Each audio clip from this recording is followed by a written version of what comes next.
حضرت امیر حمزہ فرماتے ہیں ابھی کلمہ نہیں پڑھتے تھے، کہتے ہیں میں شکار کے لیے گیا تھا، واپس آیا تو واقعہ یہ ہوا کہ نبی کریم علیہ السلام نہ کوہ صفا کی پہاڑی کی طرف جا رہے تھے تو رستے میں ابو جہل آ گیا، اس نے حضور کو نہ برا بھلا کہا۔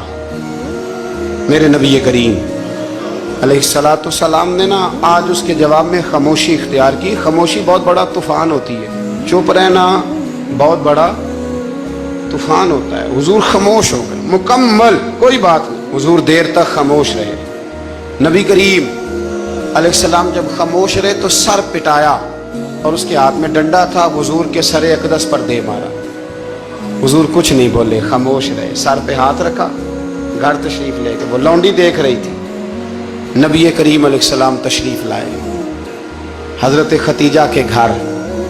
اتنی دیر میں حضرت امیر حمزہ آئے تو اس لونڈی نے نا جناب امیر حمزہ کو مخاطب کیا، چونکہ اس نے حضور کو بھی دودھ پلایا تھا اور جناب امیر حمزہ کو بھی برابر کی محبت تھی، رضائی والدہ تھی۔ حضرت امیر حمزہ کو دیکھ کے کہنے لگی امیر حمزہ کہاں سے آ رہے ہو؟ کہا شکار کھیل کے آ رہا ہوں۔ فرمایا کیا فائدہ تیری بہادری کا، کیا مطلب ہے تیرے اس سارے کارنامے کا، کہا ہوا کیا؟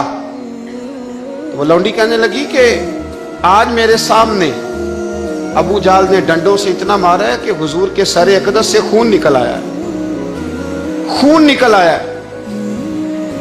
مجھے پتہ ہے ابو جہل یہ ظلم اس لیے کرتا ہے کہ محمد ابن عبداللہ کے والد موجود نہیں۔ آج اگر ان کے والد ہوتے، دادا عبد المطلب ہوتے تو پھر میں دیکھتی تھی کون ان کے قریب آتا۔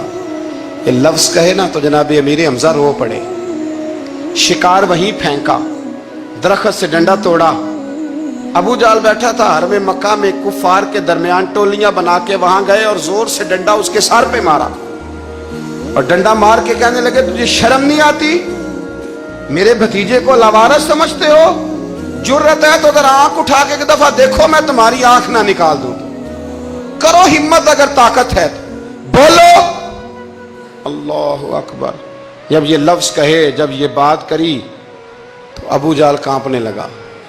کچھ لوگوں نے چاہا حضرت امیر حمزہ کے معاملے میں مداخلت کرنی، پر کہنے لگا چپ کر جو، تمہیں پتہ نہیں یہ شیر بڑا ہے، یہ دلیر ہے، یہ طاقتور ہے، خبردار کوئی بات نہ کرنا۔ اللہ اکبر۔ حضرت امیر حمزہ وہاں سے نہ نکل کے تو سیدہ ختیجہ کے گھر آئے۔ سیدہ ختیجہ الکبریٰ رضی اللہ تعالیٰ عنہ نا نبی کریم کو مرہم پٹی کر رہی تھی۔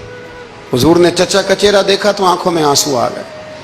حضرت امیر حمزہ بھی روئے اور کہنے لگے بھتیجے خوش ہو جا، میں اس کا سر پھوڑ آیا ہوں۔ اتنی زور سے مارا ہے کہ اس کو ہمت نہیں ہوئی بات کرنے کی۔ حضرت امیر حمزہ کے جواب میں محبوب فرمانے لگے چچا میں ابو جہل کا سر پھوڑنے سے تو خوش نہیں نہ ہوتا۔ کہا آپ کیسے خوش ہوتے ہیں؟ فرمایا آپ کلمہ پڑھ جائیں میں خوش ہو جاؤں گا۔ تو حضرت امیر حمزہ کہنے لگے کلمہ پڑھنے سے راضی ہو جاؤ گے، خوش ہو جاؤ گے، بس اتنی سی بات؟ فرمایا ہاں۔ تو کہا پڑھاؤ کلمہ، پڑھاؤ کلمہ۔ حضرت محبوب کریم نے کلمہ پڑھایا اور جناب امیر حمزہ اسی وقت مسلمان ہو گئے۔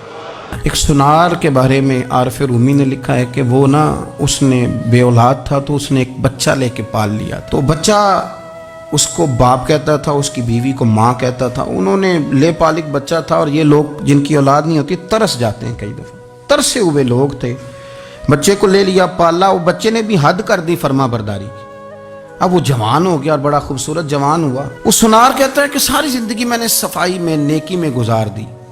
ایک دن دکان کے پہ ایک عورت آئی تو وہ کہنے لگی یہ چوڑیاں مجھے خود سے آپ پہنا دیں۔ وہ کہتا ہے میں نے جب اس کا ہاتھ پکڑا تو میرے دل میں غلط خیال آ گیا، میں نے غلط نظریے سے اس کا ہاتھ پکڑا، اور جب میں نے اس کا وہ ہاتھ اس نظریے سے پکڑ لیا، تھام لیا، بہرحال وہ چلی گئی، لیکن وہ میرے ذہن کے اندر ناپاکی آ گئی۔ تو میں گھر گیا تو میری بیوی باہر کھڑی تھی اور رو رہی تھی، تڑپ رہی تھی۔ میں نے اسے کہا کیا ہوا؟ تو وہ کہنے لگی کہ بچہ ساری زندگی فرما بردار رہا، میں نے ماں بن کے پالا، پر آج اس نے غلط ذہن سے میرا ہاتھ پکڑ لیا ہے اور میں تڑپ گئی ہوں، ٹوٹ گئی ہوں کہ یہ اگرچہ لے پالک تھا، کسی کا تھا، پر میں نے تو پتر سمجھ کے پالا تھا، یہ کیا ہوا؟ وہ کہتا میری چیخ نکل گئی تو میں نے اسے کہا کہ یہ اس کی غلطی نہیں، یہ میری غلطی ہے، میں نے باہر آج نظر گندی کی ہے تو رب نے مجھے سزا دی، یہ مجھے سزا ملی ہے، تو کسی کی بہن کو پھول بھیجنا چاہتا ہے تو اگر اسی رات تیری بہن کو پھول آ گیا تو کسی کی بیٹی پر گندی نظر ڈالتا ہے تو اگر یہ تیرے گھر میں یہ قرض چکانا پڑا. وہ ایک دوست ہے تو وہ پسند کی شادی کر رہا تھا اس کے گھر میں, تو اس کی بہن نے کہا ہے اس کی بہن نے کہا, اس نے کہا بھائی تو مرضی کی شادی کر رہا ہے, میرا ابا اپنی پگڑی تیرے پیروں میں رکھتا ہے, ماں دوپٹہ رکھتی ہے کہ بیٹے ہم تباہ ہو جائیں گے نہ کر, اور آج اگر تیرا یہ حال ہے تو پھر مجھے بھی اجازت دے, میں بھی مرضی کی شادی کروں. تو وہ کانپ گیا بری طرح سے. وہ کہتا ہے یہ تو کیا کہہ رہی ہے؟ اس نے کہا تو تیرے لیے اگر یہ جائز ہے تو میرے لیے کیسے منع ہو گیا؟ تو یہ کوئی مہذب قومیں نہیں جو ایسے کرتی ہیں, یہ کوئی تعلیم یافتہ ہونے کی یا گورا چٹا ہونے کی علامت ہے کہ آپ کسی کو پھول بھیجیں گے؟ شرم نہیں آتی؟ مہذب قوم اور شریف لوگ کون ہوتے ہیں؟ میرے نبی کریم علیہ السلام نے فرمایا الحیاء من الایمان, حیا تو ایمان کا حصہ ہے. سردار احمد صاحب رحمت اللہ علیہ کے پاس نے ایک بوڑھی اماں اپنا بیٹا چھوڑ گئی. تو حضرت صاحب نے کوئی 2 4 5 مہینے رکھا, تو بعد میں اس کی اماں کو بلا کے کہا کہ تو بیوہ ہے, بیٹا تیرا یتیم ہے, میں نہیں چاہتا کہ اس کا وقت ضائع ہو. یہ پڑھنے والا کوئی نہیں, سارے نہیں بھائی پڑھنے والے ہوتے. اب یہاں علماء بیٹھے ہیں, میں بے ادب بھی نہ ہو جاؤں, کچھ پورے 8 سال لگا کے بھی آ جاتے ہیں, سند بھی ان کے پاس ہوتی ہے, ناراض نہ ہو جانا, یہ تو سب اچھے لوگ ہیں, سند ہوتی ہے پر پتہ کوئی نہیں ہوتا. یہ اعلیٰ حضرت نے لکھی ہے بات, سند ہوتی ہے, پوری ڈگری ہوتی ہے, اس پہ کئی لوگوں کے سائن بھی ہوتے. تو بہت سارے طالب علم ایسے ہوتے ہیں جو مدارس میں کہتے ہیں میں فاضل فلاں ہوں, لیکن کوئی شے پاس. تو مولانا سردار احمد صاحب محدث اعظم پاکستان رحمۃ اللہ علیہ اس بوڑھی کو کہنے لگے تیرا بیٹا کون دینا ہے, پڑھنا پڑھانا اس نے کچھ بھی نہیں, تو یتیم بچہ ہے, کل کو تو کہے گی کہ میرے بیٹے نے وقت ضائع کیا تو واپس لے جا.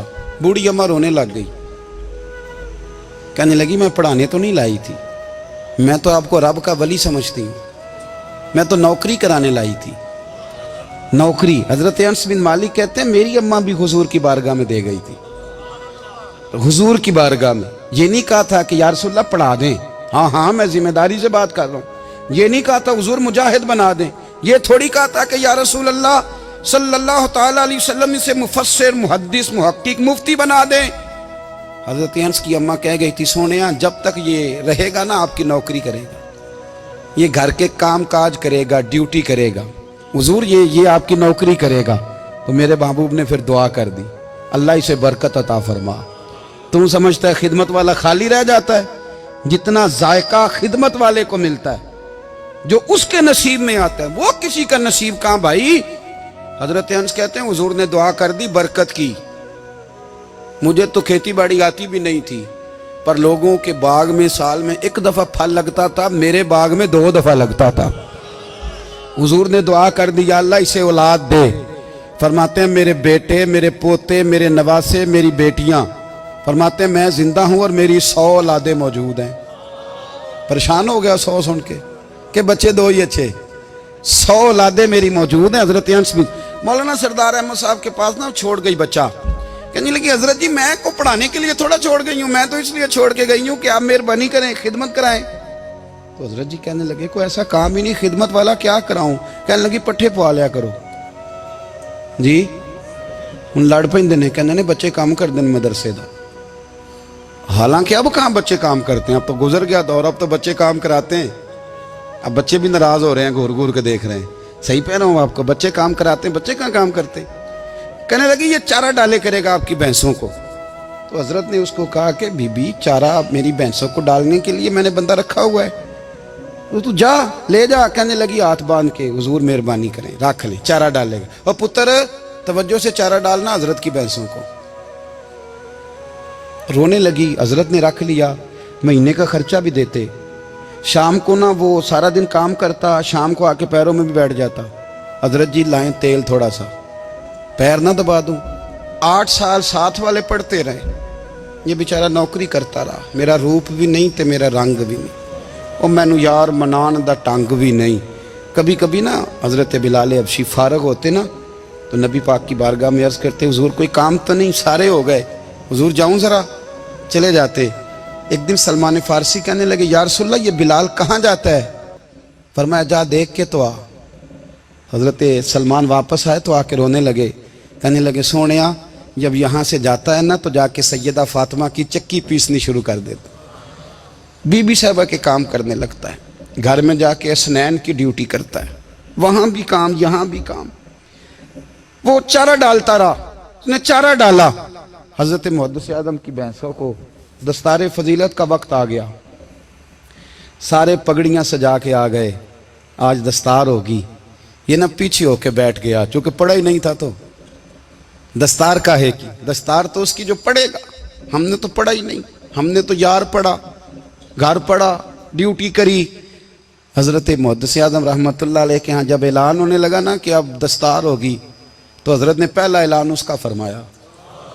تو مجھان والا بندہ کپڑے بھی کدی کدی بدل دے نا، وہ کہتا ہے جس حال میں بھی تھا میں پلٹ کے دیکھنے لگا کہ پڑھا پڑھایا تو ہے، کوئی شے نہیں، تو یہ ماجرا کیا ہے؟